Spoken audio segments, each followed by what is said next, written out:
Inner game, talking about boundaries. Have them, know them, live by them, hold to them. Boundaries? Like, girls, you can't smoke and talk to me. Like, don't blow smoke in my face. Like, I really don't like the smell of it. So I'm either going to ask you to stop smoking, help you to stop smoking, or stop talking to you. That's one of my boundaries. How many of you hold to them? And a lot of times we have boundaries that we allow to slide as the scale of hotness goes up. Think there's stuff that you would never, ever let your boys do, that a hot girl will do, and you just be like, eh. Like I've worked at clubs, I've been in enough clubs, see it in day game, it's like I see it in the mall, you see it all the time. Girls do stuff. We had an incident today. We were walking out of a door, and these two, what they perceived to be, they perceived themselves as really hot girls, were coming in to a locked building. And, Mike does the gentlemanly thing, and I go through it, and I actually said it out loud. I said, yo, close the door and make them buzz in, because, it's for safety and security. And he's the gentleman. One of them had a busted arm. He holds the door for them. The two girls walked by him, didn't say a word. And I appreciate what Mike did. He turned around and loudly said, you're welcome, bitch. I just added that for flair. But they were like they kind of, he didn't let them get away with it because they were hot. Because if we did that for some dudes, and some dudes walked through, but hey, yo, you can say thank you, dog. That's it. Just need to appreciate it. A little nod, a little hand wave, something. That's cool. And that's just a quick example that happened today. How many times, and think about it, take a moment, think, how many times have you let a girl get away with something because she was higher up on the scale? How many times have you let a 9 get away with some stuff that you call out, scold a 3 or 6 for? And I use these because I'm like, I don't know what a 9 and a 6 is, so you do the math. But you know what I mean? Like a girl who you didn't think was, like you said, oh, she's a 4. And then another girl who was a 9. Like, what do you let them get away with? What boundaries do you let slide? Stop it. Stop it. Because 9s and 6s and 4s and 2s and 10s and 12s, and they're all the same. You know why? You know what the factor is? Is you. I am what? Kind of a big deal. My time is valuable, and I'm going to add joy to your life. I'm going to make your world a sunnier place. So why do I want to hang out with you? And these are my criteria. Now, I'm not saying you need to have a list of, 80 things that you will not tolerate. But you need to have, and I'm a strong advocate of writing this stuff down. Why? And write it down when you're not in a relationship. Don't wait till you meet a girl. Because then you're going to just write a list that's her. Oh, I'm not going to, oh, she does that. I'm not, oh, she does that. And because when you like someone, your brain doesn't work properly. It's not logical. So I challenge each of you, and that would be an exercise, is go home and write down 5 to 10 boundaries that you have. Things that I'm not about. For me, I know any girl that I mess with has to be athletic. Like, she needs to come to the gym with me and get to work. Because she needs to come to the gym with me and get to work. Because when we're not in the gym and we're in the bed, she's going to get a workout. And I know you. So that's just, okay, you can handle me there. Okay, you can handle me there. That's how I think. It's one of my boundaries. She needs to have a certain mindset about herself. Like, she needs to know, like, I'm kind of a big deal. I'm cool, but like, don't get it twisted. If you mess it up, I can go find another dude like that. Because that's how I think. I'm not trying to, because I like you. But know that I know that. That's one of my boundaries. I don't mess with girls who are like, yeah, well, I mean, Mark, I want to be with you and I love you and I can't be, yeah. Love me with your mind, not your heart. Until we get to that point. And that's one of my boundaries. So I have my list. I challenge each of you, if you don't, how many of you have a list of boundaries written down and know what you will not tolerate? I'll get one tonight. And I was, out of the hands that went up, and this is a powerful thing. How many of how many of you who have boundaries written down deal with women on your own terms? It goes hand in hand because you have your terms in your face. And after you write them down, here's step 2 of your thing. You're going to look at them every morning and every night. Because I want them to become programmed into, like, you need to know them in and out. Like, what's 5th boundary? Good. Because you need to know them because when you get into a point where you meet a girl who is gorgeous, you can't rely on kind of knowing yourself. I think I wrote down I don't want her to be a douchebag. I don't remember though. She's hot. Ah, well. And that's how you find yourself in situations where your intentions are, you feel like you're changing your attention. Why? Well, because you didn't have one in the beginning. And that's where the congruence, and then we feel like, man, I'm not being, but I told her I'm a guy who sees it through to the end, or I told her no, you're just saying what you need to say to get what you need in the moment. And that's what a lot of times happens, and we mask it for an intention and this was my biggest thing. I'd mask it as an intention when I was just tickling her ears. So that I could play with the rest of her. And then you realize, well, that's not fun. That's not fulfilling. And it was said, it's, one night stands. I mean, I'll tell you straight. They're, if you haven't done it, do it. If you've done it, you probably say you don't look to do it again after a few times. No, like honestly, I'm joking about it. Like it's kind of like, when you wake up, you got to pick up your stuff and tiptoe out before the morning. Like to me, I'm like, I like to loaf. You know what I mean? I like to get up and I like to hug my girl in the morning, and I like to give her a kiss, and I like to be like, yo, what do you want for breakfast? And I like to get around 2 before I get out of bed, and that's me. You can't do that with a one-night stand because you don't have, like, it was understood that, especially if you have a drunk one-night stand, because then it was understood like, can you get out? Yeah, I should probably go. You can't take a shower. Who wants to leave somewhere without showering? You're sweaty. Your juices are all over me, girl. I need a shower. So that's my personal thing, but that's a challenge to you. Is 1, write down what your things are, and 2, look at them every day, twice, until you know them. And one of the things I had a coach say to me once is if you're not doing it, you don't know it.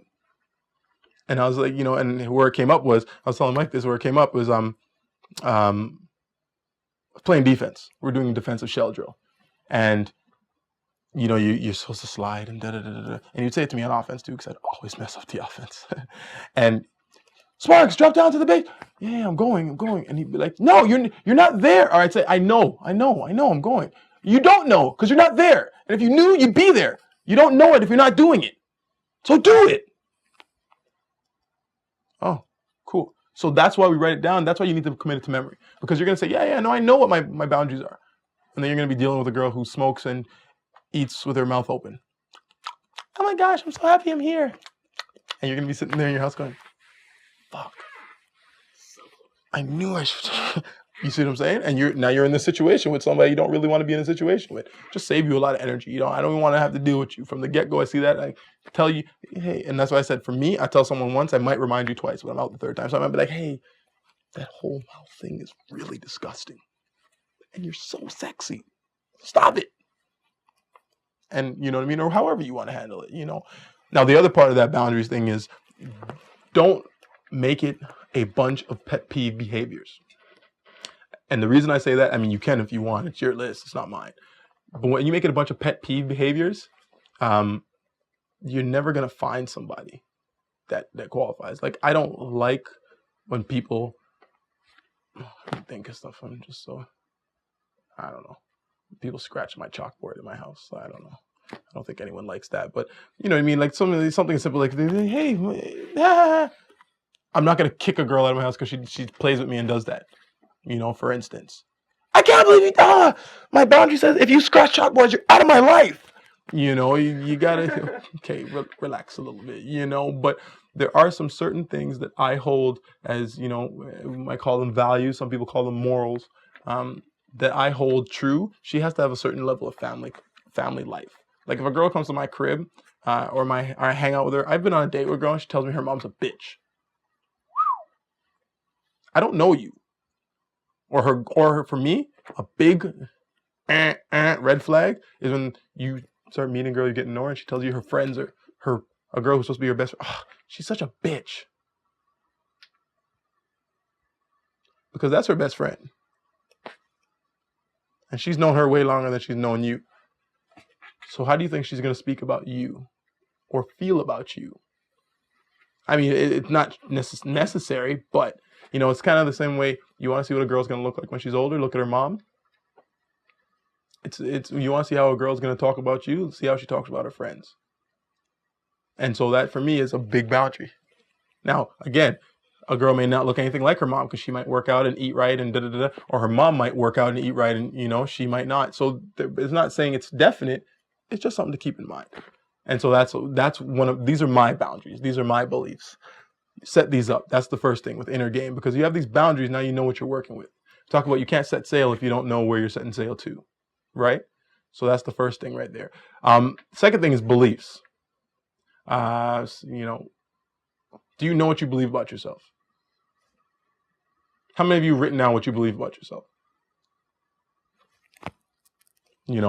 That's an awesome thing. If you haven't done that, you should write down 10 things that are awesome about you, that make you spectacular, that make you not like anybody else in this world.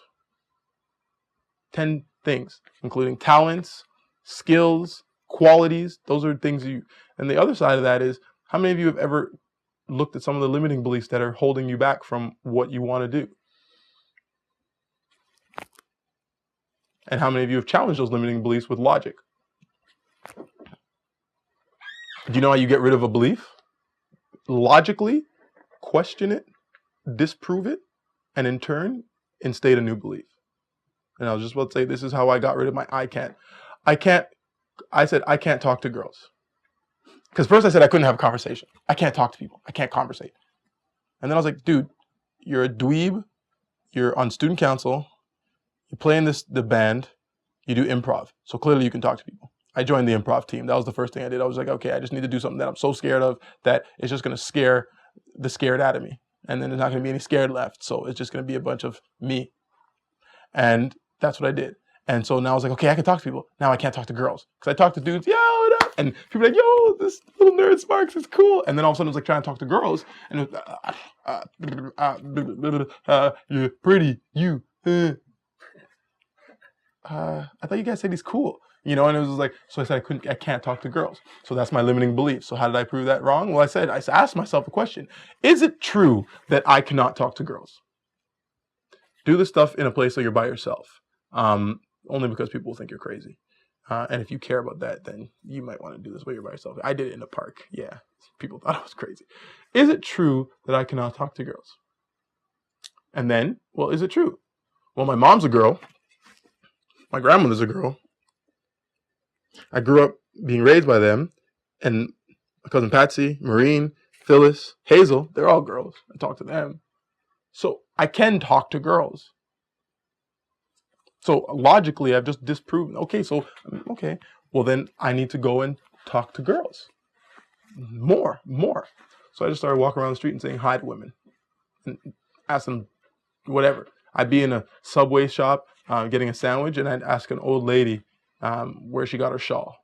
And I'd be on the subway, and I'd say to a mom with her son that she has really cool hair. Or I'd talk to all sorts of women that I had no interest in, just to disprove the fact that I couldn't talk to girls. So now what was it? I couldn't talk to attractive girls. So then I made a point. I'm going to say hello and how are you and ask the time. The easiest thing is to ask the time. To all these attractive girls I could. Every day I said to myself, I'm going to ask 10 girls who are hot for the time. Or ask them where a certain station is. Or ask them, because I was on the train. Or ask them where a certain street was. Some dumb question. Or ask them where an office building was, because I was in the downtown Toronto at the time. Do you know where State Street is? Oh, yeah. It's just if you go down to that. Thank you. How many of you think that, you believe that in order to be charming or good with women, that you have to be able to respond to what she says right away? So what if you believe that pausing wasn't awkward, but in fact, it made you seem intelligent and a man who was in control of his thoughts and a man who pondered before speaking? And how awkward would it feel if you were pausing, knowing that when you paused, the girl was like, man, this guy really chews his thoughts. He's really digesting what I asked him. You can switch beliefs. And if you start to think something, you think it's awkward because she thinks I need to quit conversation. I need to answer fast because she thinks I'm charming. No, what if I said if you answer fast, she thinks you come quickly?